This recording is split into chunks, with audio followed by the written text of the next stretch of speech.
What inspired you with Women on Boards in terms of what you're doing now?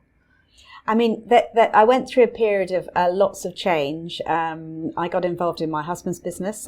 He was in the hedge fund industry as a quantitative analyst, and we thought we could have it all. We thought, we could manage this business together. Be careful what you wish for, because it was actually, I learned a lot there. That was doing something different. That was exciting.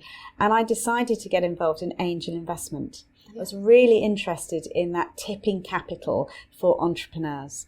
So I got involved in an angel investment club, which was fantastic. So this is quite a risky way to manage your money. You have to have a nice balanced pot because the risk reward is very high. So be careful if you get involved in angel investment. But it's exciting. And I didn't realise how difficult it was for female entrepreneurs to gain capital. And I found out at the time that only 6% of money goes to female entrepreneurs. And that's today. So things have changed from 4 to 6. That might sound a lot. Believe me, it's terrible. And I decided that I would help female entrepreneurs pitch better for capital, because there's all sorts of conscious and unconscious biases as to when we risk our own capital. And nobody wants to invest in what we describe as a lifestyle business. So you really need to understand from the entrepreneur how they're going to move to exit.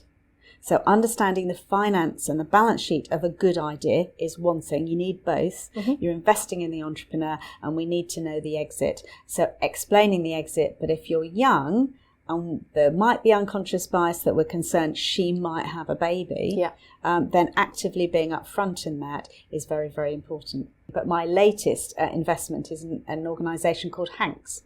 Okay. Which is a condom company. Oh, wow. Who would have thought? And it's 2 female entrepreneurs, one of which was a gynecologist. Okay. And the other one actually was in the finance department of Goldman Sachs. And she realised that it was very uncomfortable for her going to buy condoms.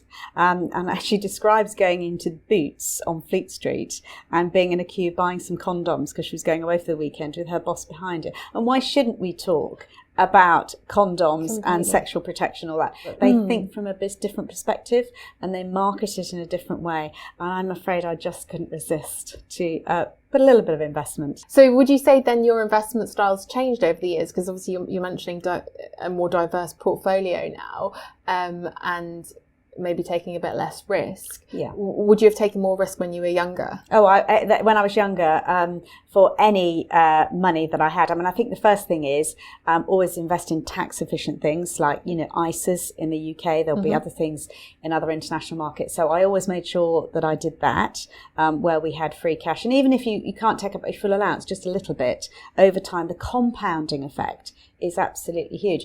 But no, I would invest in, 100% Asian equities. That was a great place to be. And that's changed over time. But then, I'm financially aware. Sure. But I always look at, because having been a fund manager, I look at the fees. And I balance between needing somebody to professionally manage a fund between the fee level. So there are some funds that, you might want to be in an index fund, they might want to be in an active fund. It depends. But yes, taking professional advice if you're not involved. But do you get involved, whether you know about finance or not, get involved, understand it, and do not rely on your partner.